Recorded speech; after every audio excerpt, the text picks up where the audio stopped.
Here we go then, the big one. It's time to review the road to the final Aubameyang, who has just dropped in Ultimate Team, and he cost a lot.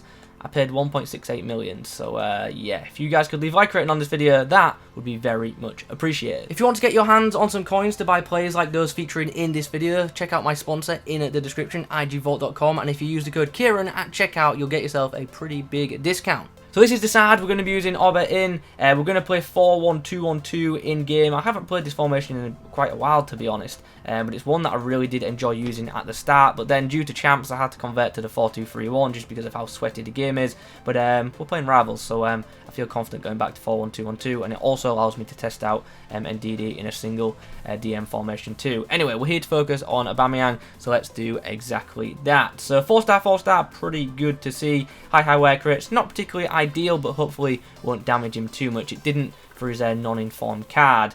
In terms of in-game stats, there is actually a lot to like, but I have to tell you, the upgrade compared to the non-informed currently isn't very big. It's not very notable at all. So if you're picking up this card, you're pretty much banking on the fact that Arsenal are going to progress quite far in the Europa League. So yeah, something to note very early on. Anyway, obviously good pace stats and very nice shooting as well. 92 finishing, 94 attack positioning are pretty elite. And the passing stats, to be fair, aren't too bad for a striker if you ignore the long passing, because the short passing and vision and curve are up to an okay standard. And dribbling, though, obviously doesn't have the best agility or balance, so that's something to be aware of, but he does have a high reaction and composure stat, which obviously will benefit him in game. And finally, the physicals also look to be relatively decent. Good enough stamina of 81, nice strength of 75, but not great aggression of 44. So you might have the strength to hold off players, but he might not have the aggression to, you know, want to fight for the ball as much as some others. So we'll see how that plays out in matches. Let's do exactly that right now as we get into some games. In the first outing for Aubameyang, he is going to be facing a pretty OP backline of Tomori and Bailly, and also Nick Pope is in between the sticks. In between the sticks is what I tried to say there. Can we get through this gap? Can we get an instant response with Aubameyang? Yes, we can. Just like that. It's all square at 1-1. Lucas puts the ball on the inside. Now here's a chance for Aubameyang to stretch his legs. Can he get in behind here? Players come across, and the ball into the box really wasn't that great, but we needed that counter-attack because we were under a lot of pressure. Aubameyang, tight angle. Ooh, good save from Pope. Good play. That's good play. Mane whips it in. Chance for Aubameyang. Is he onside? No! Oh, I thought I'd timed that well, but apparently not. Links up with Mane here, and now Aubameyang is through. In behind, under a bit of pressure though. Can we come on the inside? We can. Finesse shot. Oh, good save from Pope. Very good save. But we're still in the danger area, and if we get another chance, we're going to take it like we do right there, and it's 2-1. Turn this game around. Aubameyang, nice turn. Oh, his dribbling just isn't as good as some other forwards in the game, but we have found space to shoot, and that's a great finish. That's a great finish under pressure. Like, you can tell he's not the most agile of players, but you saw he kept the ball like relatively close, kept possession, kept twisting and turning, eventually found a bit of space, and then the finesse shot was placed very nicely into the back of the net. So a pretty good debut for Aubameyang, netting 3 times, so yeah, really can't complain. Was really good in that first 45. We eventually get into another game, and interesting, it's a 3 at the back team. Don't see these too often, but it's a pretty solid one. Pogba, Bruno Fernandes, Richarlison, and Alex Tellers at left mid. So yeah, let's see how we get on against this side. Surely he'd get better chemistry starting this team in a different manner, but whatever, let's go. Aubameyang and Martial link up, and there's only going to be one outcome there. Aubameyang, weak foot strike, in the back of the net, 1-0. Nice win of the header there from Aubameyang, and now Martial, can he get through here? Oh, I've overdone that there. Aubameyang's done really well to put Martial through, and then the run just wasn't great. Nice interception there by Ndidi. Aubameyang beats his man with a flick, but just can't get back. Well, half-time's come around, and as you can see, it's been a pretty boring first half. We're actually going to switch to the 4-2-3-1 for the second half. Nice, good off-the-ball run there from Aubameyang, who is in behind here with plenty of space. And there is options in the box. Can we find one of them? Yes, we can. Martial's there. And I don't know how we haven't scored there. I really don't. The delivery was fine. And yeah, we should be scoring there. Here's an opportunity. Aubameyang with the finesse. Oh, he's absolutely banged it. Brilliant finesse. It's like a timed one, but it wasn't. Nice ball in behind for Aubameyang, but options are very limited in the box. Can we find a man? Oh, we've been, fortunately, forced out of play. Chance on the break. Lucas Moura whips it in. Chance for Aubameyang to win us the game, and he might have just done that. Brilliant counter-attack. We've turned the game around once more. And we might have just nicked this one. Nice, Aubameyang. Can we get one more? Can we put the icing on the cake? Oh, Joe Gomez has caught him. Oh, referee! I was literally about to put the through ball for Martial there, who was in on goal. That's frustrating, but job done. Aubameyang hat-trick again. So another good performance from the forward, getting himself a free goal, in this game, and obviously, very crucially, the match winner too.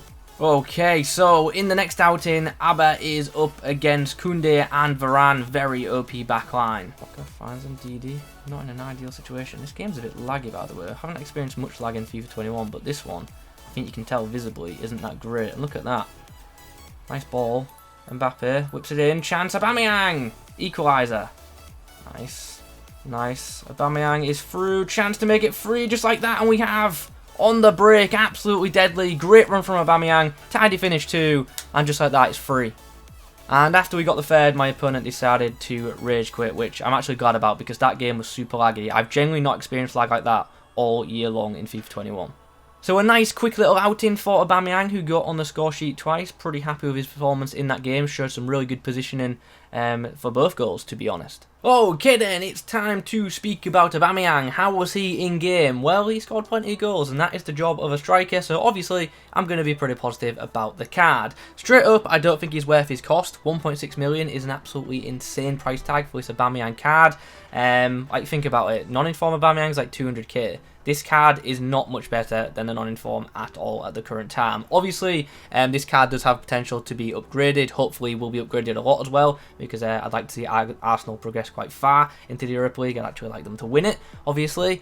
But ultimately, right now, at the time of using this card, the price tag is just honestly ridiculous. It really, really is. This card is not better than an Mbappe, and yeah, it's just not great value for money. Obviously, there haven't been many packed, and I've bought it at a premium time, so yeah, his price will obviously come down naturally over time. Anyway, let's talk about how this card was in game. Very good, no surprise there. Very good card in game. I think the finishing on this item is absolutely outstanding. The finesses were just so lethal, and the guy's positioning in game was just really, really good. Like, naturally good positioning too. Like, I didn't have to force him forward. He was always pushing forward, and he was always getting into good areas. You saw in the clips that some of his goals just came from being in the right place at the right time, and ultimately that's one thing you want in an attacker. So in front of goal, really, really happy. 4-star weak foot as well, so he can shoot off of either foot, which is very, very nice. Obviously the pace is great. That's something we've come to expect with every Aubameyang card. He's just, you know, a very quick player, and his passing for a forward I think is to an okay standard. His through balls are going to let you down,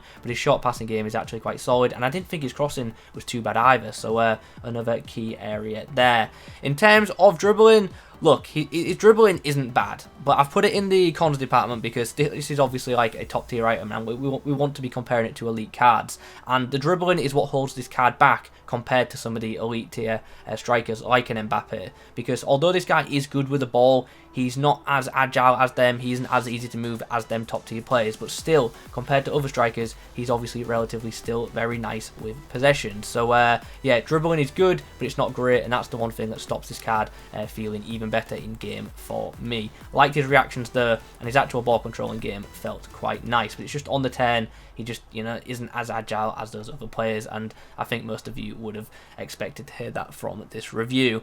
Physically though, very happy with the card. Obviously doesn't have like great aggression, but he holds up the ball quite well and uses the strength to the best of his ability, and even though he only has 81 stamina, his stamina actually held up rather nicely for me, so that is obviously great. And obviously also aerially he is a threat too, which is nice. So all in all, I like the card. It is an insane finisher, an absolutely brilliant player in front of goal, and definitely will score you goals if you do indeed pick it up. But it's going to need some upgrades, especially in that dribbling department for me to become, you know, a top tier striker. It's already very, very good and like borderline top tier, but that dribbling boost is definitely needed. The finisher chem style we apply just doesn't quite, you know, give him the big enough boost in my opinion, but still a very good card, and as I say, if you pick it up it will score you goals, but for me just not worth anywhere near that price tag at the moment, especially since this card as it stands is not much better than the non-informed Aubameyang. Anyway guys, those are my thoughts on the 88 rated road to the final Pierre-Emerick Aubameyang. Hope you've enjoyed the video. If you have, drop a like on it, subscribe if you're new. Thanks for watching, I'll catch you in the next one.